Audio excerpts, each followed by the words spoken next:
All right, so we're going to start. Why does it say 02? Oops. We're past 02. We're on, I think, 05, 06. One of those. We just did. Code smells was testing was 2, code smells was 3, UML was 4, so strategy should be 5. Should be 05. I think it's even called 05. I just didn't go edit it. Oops. All right, so we're going to start talking about design patterns because that's kind of the culmination of everything that we've been talking about through the use of testing and code smells. What are the actual big designs that we can make with object-oriented programs that help to make sure that we are utilizing the object-oriented principles correctly?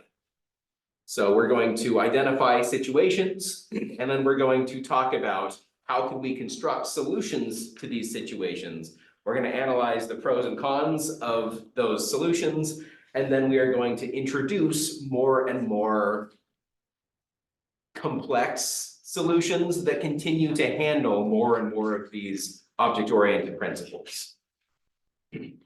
So we can think of design patterns as a way to solve common problems that we can find in object-oriented programming. There are 3 major categories of design patterns. We can call them creational if they're used to help us to construct objects. This changes the constructor of an object in some sense. So instead of having with just the constructor, we're going to kind of offload this to somewhere else. So problems that we find while we're constructing the object. And there are quite a few creational patterns.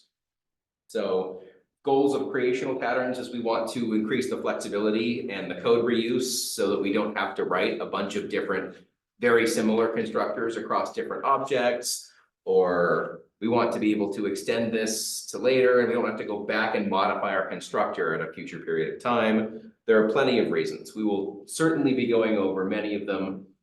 Strategy, though, is not a creational pattern. It is a structural pattern. So when we're assembling classes or objects into larger structures, there are quite a few concerns we can have as we do this. So we want to make sure that the structures continue to be flexible and efficient as we scale the size of the project. There are also behavioral patterns, which we often see when objects are communicating. And we're trying to figure out who's responsible for what. So the goal of behavioral patterns is usually to make sure that encapsulation is upheld. When there's a message between objects, we want to make sure that the appropriate object is sending the message, that the message is coming from the object of whom we're talking about. So for instance, we don't want somebody else talking about my day. We want firsthand information from our objects. We don't want there to be a game of telephone going on. We don't want an object to have a method describing another object. Anything that comes from the object should be part of its internal state.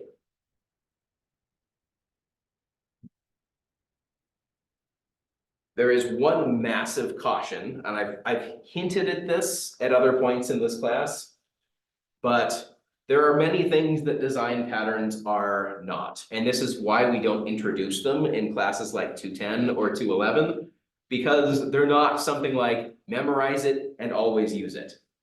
They are not appropriate for every situation. This is not something you can just plug and play.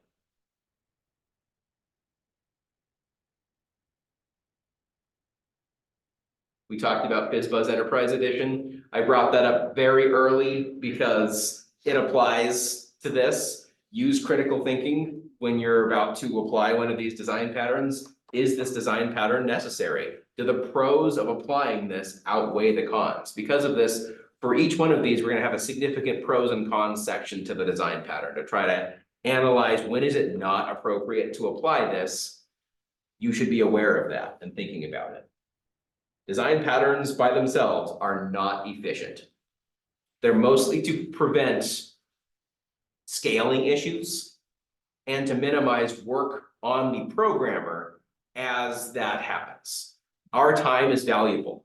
Our time is worth lots of money. By the time you graduate with a CS degree, for those of you who are going to do so, your time will be very valuable. So design patterns can help minimize the amount of time that it takes for you to be able to produce a solution. It is not efficient from the machine's perspective. So you need to have a good reason to apply these. You can't just apply them all willy-nilly. We'll hear this throughout the quarter. There is no substitute for critical thinking.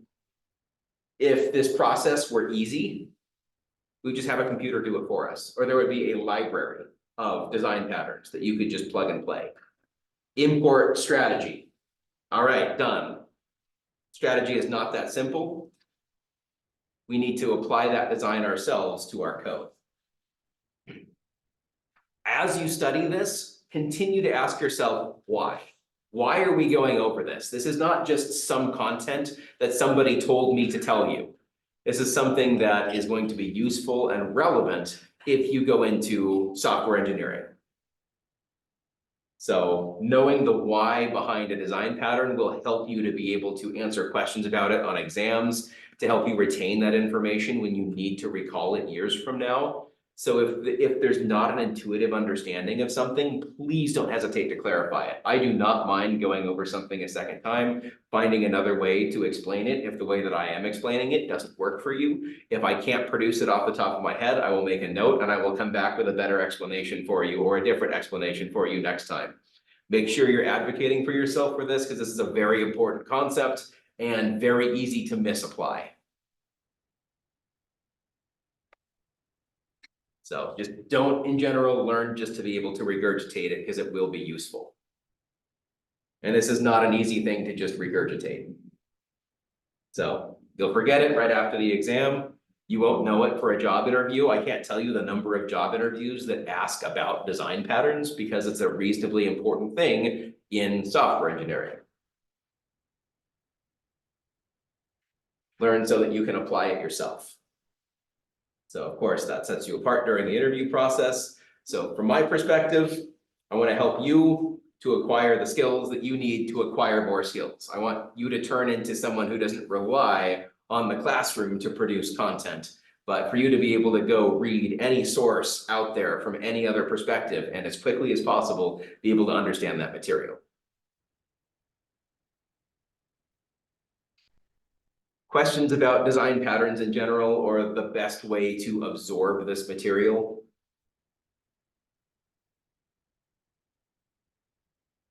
I find that a lot of college students are very good and have had many classes that are just regurgitation type of classes. I tell you something, you tell it back to me on the exam. I don't find that that's particularly relevant. That's from back in the day before the internet was a thing. You can look it up in 2 seconds, 30 seconds, then it's not worth memorizing. That said, there's nothing 30 seconds can do for you with design patterns. They're more complicated than that. All right, so you're all going to work for the company 212 now, and we're going to design our first large-scale application together. So, of course, we have to make this as realistic as possible. So the project that you'll be working on is a duck pond simulator. We're going to simulate a duck pond. How realistic is this? In this duck pond, there are many different kinds of ducks. All of these ducks quack in some way, but the quack sounds a little bit different. They all swim, but the way they swim might be a little bit different. They each look a little bit different from each other. And we're going to model all of these with functions quack, swim, and display, some way of producing the image that is this duck. So think about how you might want to implement this. Spend a little bit, think about it, write down your best guess of, all right, we have all of this, you just need to be able to implement this behavior. How would you do it?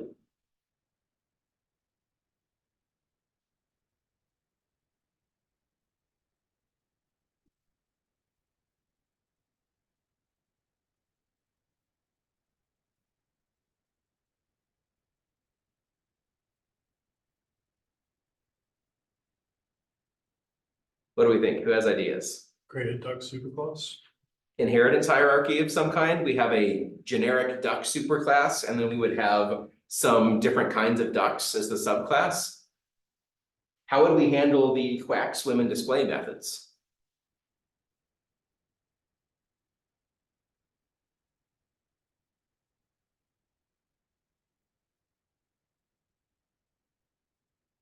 Have some kind of base functionality in the superclass, kind of a default as you would, and then you would override each one of those in the subclasses with the different sounds that a duck could make, the different ways that a duck could swim, and the different associated images to be able to display that duck. So we'd further define those in the subclasses. That seems reasonable, right? That's what I said. This sounds inheritance-like.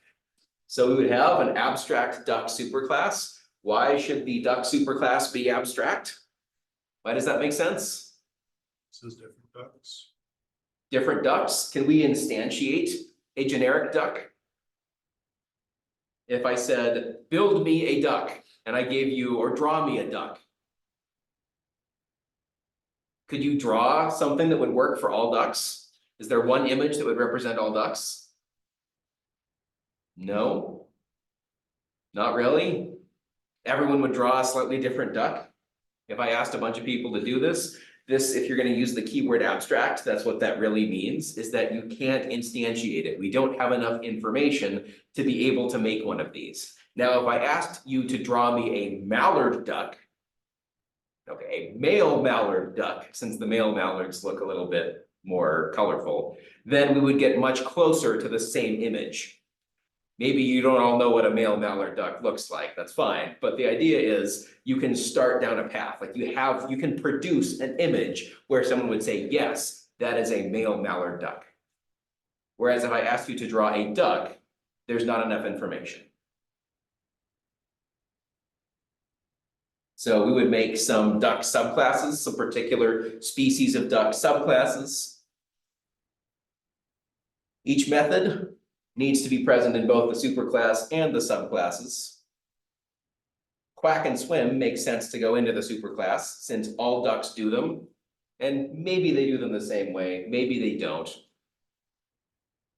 Display is abstract since the ducks look different. We're going to override that in each one of the subclasses to define what each look like. So I lied. We're going to assume that all ducks quack and swim the same way. So that way we can completely and totally define them in the superclass. And then just inherit them in their base form and not override them in the subclasses. Does that make sense? Does this paint a picture very much like inheritance that you've seen before?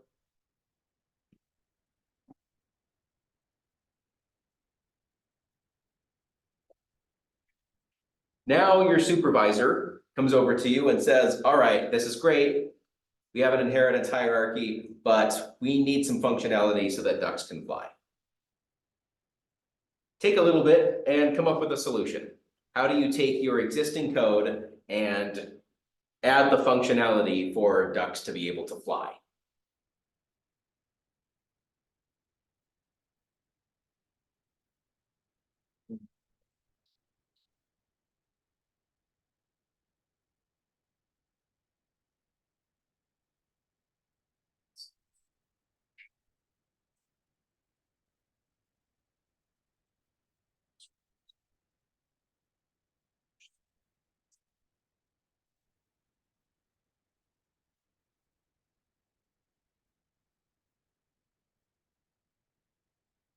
What do we think? What's a reasonable solution for this? You can create a new method in the superclass and then create some new methods too for the inheritance. Sure. If we just added fly to the superclass, pros and cons. They all follow the exact same. They all fly the exact same way if we fully define fly in the superclass. Right. Only have to write it once. That could be useful. Then your supervisor comes along and says, all right, you know what a kind of duck is? A rubber duck. A rubber duck now exists and should be a subclass of the superclass. How much refactoring do we have to do?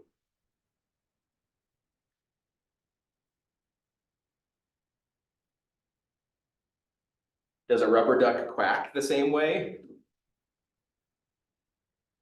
Does a rubber duck swim the same way? Does a rubber duck fly? It depends how hard you throw it, I guess. So thinking now about how much refactoring needs to be done to be able to support this, what needs to change? Yeah. Everything, right? Should be a subclass. Yeah, the entire inheritance hierarchy starts falling apart. The assumptions that we've made are no longer valid assumptions. So this tells us that there is something wrong with our design, and we could either try to redesign the entire thing, or we recognize we could have used a design pattern from the start. So we now need to override the quack that we had defined in the superclass to make some kind of squeak sound. We need to override display to draw a rubber duck. We need to override fly to do absolutely nothing. This seems silly, right? But it's possible. There are 3 things that we could do, and it would work within this hierarchy. You just have to override every aspect, every field, sorry, every method. Great. We now have a wooden decoy duck. What tasks need to be done if we have a wooden decoy duck that we want to add to our inheritance hierarchy? How are we overriding quack? How are we overriding display? Draws a decoy duck. Fly, does it fly? No. But notice now that we're overriding multiple methods defined in a superclass to do nothing instead of the thing that is the default. This, as it starts to expand, you start to see the flaws of the setup of this system. There's a lot of work to do to add a new subclass to this hierarchy, and sometimes we are overriding methods to do nothing.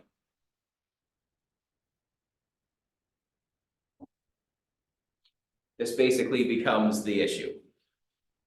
There's no real benefit to the inheritance hierarchy because we were writing as much code as we would to define the entire object itself without the inheritance hierarchy. We're not saving any energy or effort by having a superclass at all. Even times when we wouldn't have had to write much of a quack method, we now have to override a quack method to say everything that you think you should do from the default, don't do any of those things. So the outcome to this is that strictly inheritance alone is not going to solve our problem. We need to think more critically than just throwing this into an inheritance hierarchy and calling it a day. So just because you have a setup that looks like you have a superclass and some number of subclasses, that's not the end of your thinking, nor should it be. Anyone have any ideas of what we could do about this? What direction could we move in?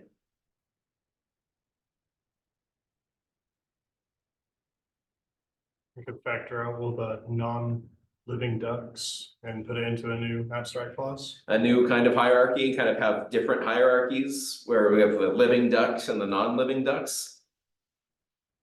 If your supervisor comes and asks you to add a new duck to that hierarchy, you have a question of, do I add it to the living hierarchy or the dead hierarchy? What if there are things that are shared in common between them?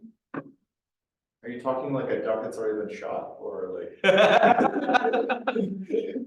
I mean, we have some non-living ducks, like a rubber duck or a decoy duck. Yeah. But yeah, I guess you could have a duck that used to be living, who is no longer living.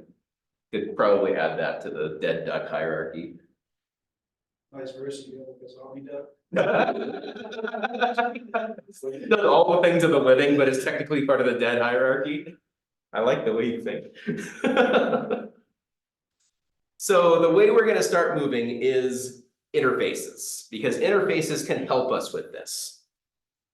So we're gonna keep the inheritance hierarchy as it is, but each method that could either be there or not there or something of the sort is going to become its own interface. What does that mean? Well, we end up with interfaces for things like flyable, quackable, What is the main issue with inheritance? How many things can we extend? Can we extend multiple superclasses? No, you can only have a one-to-many relationship where you have a single superclass and a bunch of subclasses. This would be solved if we could have multiple superclasses and we could say inherit from flyable, inherit from quackable, inherit from all of these different behaviors that are relevant to each possible subclass. But we can't do that. We can only extend one superclass. But what about interfaces? Can we implement an arbitrary number of interfaces? Yes, yes, we can. So if instead of doing the superclass subclass relationship, you use an interface, then you can implement as many interfaces as are relevant to a particular subclass. So we can factor this out instead of having one superclass into a bunch of different interfaces. Each subclass implements each interface that is appropriate for it.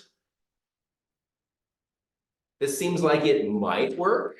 What do we think? Pros of this approach, cons of this approach?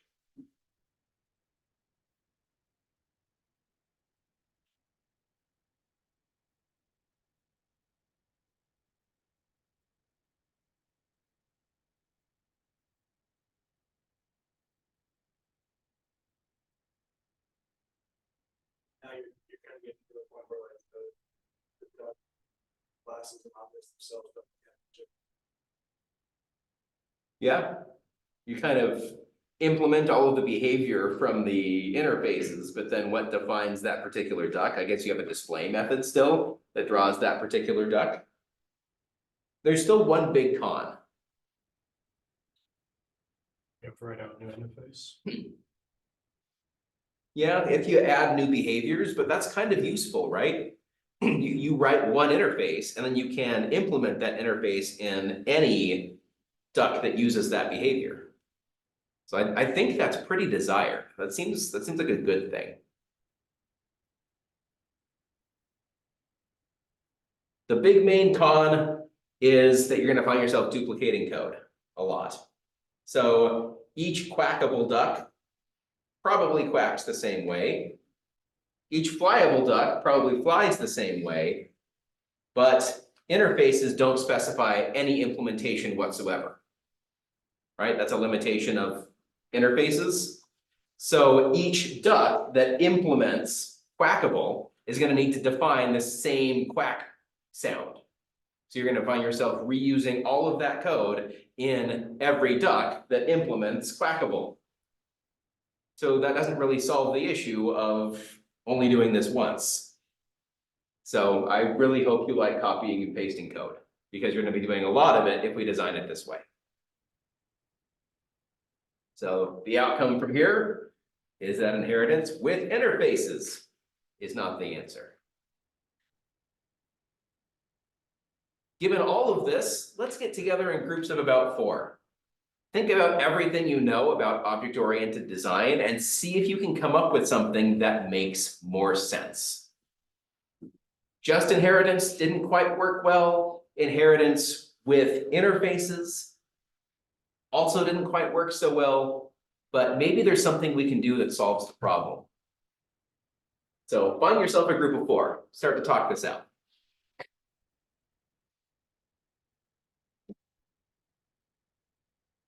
How you guys doing? So what are you going to say then?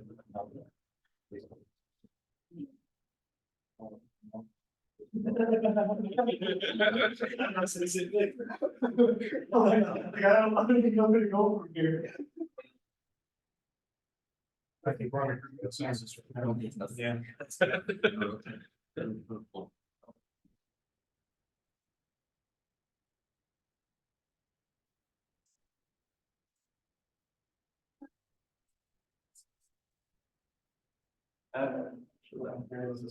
We could use one of the incentive accounts.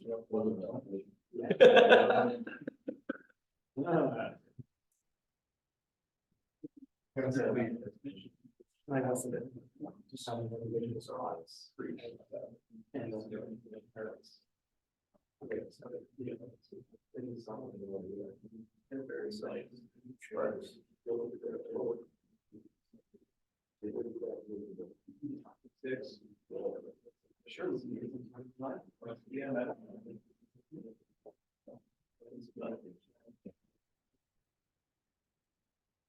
Daniel, you trying this? I've had time done with them. No, I know.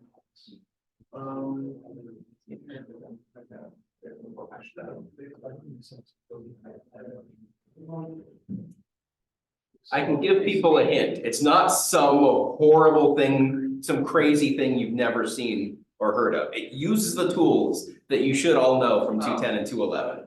Well, problem for the. Who's what's that? Meaning that they're so useful that it needs machines. So, you know, they're with files. Our main issue is it's so just I like have a separate process for this. yeah, like have our main, like our interface, and then have like a third class, that's like a method class. That way we can use it, and then that way we're not constantly reusing. Things to think about if you're struggling with this. The solution has two components to it. We want to be able to add new duct subtypes without changing much. We want to be able to add new behaviors without changing much.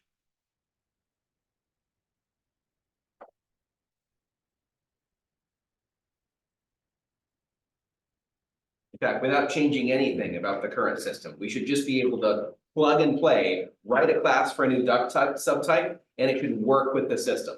Create a new behavior, it should work with the system. You should not have to go back and modify any aspect of the system when you want to add either of those two new things.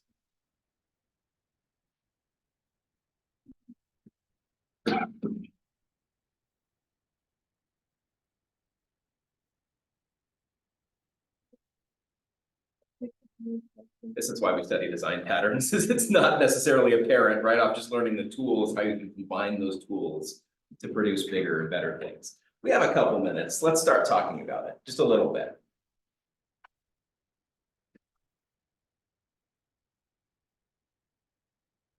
So a design principle that's just in general something that's good. If you have a particular design, look at the aspects that vary, look at the aspects that stay the same. In general, you want to encapsulate aspects that vary, meaning that anything that varies needs to be within the same class.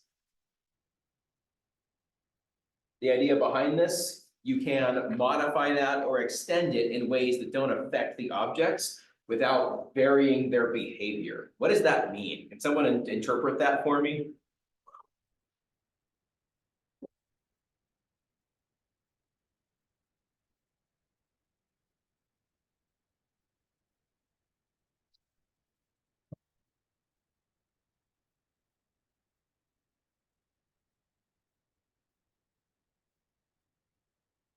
You can add new subclasses without changing the behavior. Yeah, basically, we're going to avoid going back to these things later to change them. So we saw that before we implemented a new duct type. And that new duct type basically had us removing aspects that we already had. And if you encapsulate any of those aspects that vary, it's very easy to be able to change the associated thing without modifying the initial object. If that makes sense. I think we'll see what we mean as we move forward. We're out of time though. Think about how to pull what changes out of the duct superclass, and we'll come back to this tomorrow and go over it in a bit more detail. By the end of tomorrow, I will have a mini lab for you on the strategy pattern, because that's going to be the solution to this problem, is to use the strategy design pattern. I'll have some mini lab for you. Usually mini labs will have due dates at about the 2-day mark, so expect that if I assign something tomorrow, it'll probably be due later this week. Whoa. I'm gonna post these slides, like the food smells. Yes, I haven't gotten around to that, but they should be up, especially ahead of another exam. That's happening at the end of next week already somehow. I'll have a study guide by Friday, so you can spend the weekend doing stuff. Studying, it's useful. See you all tomorrow.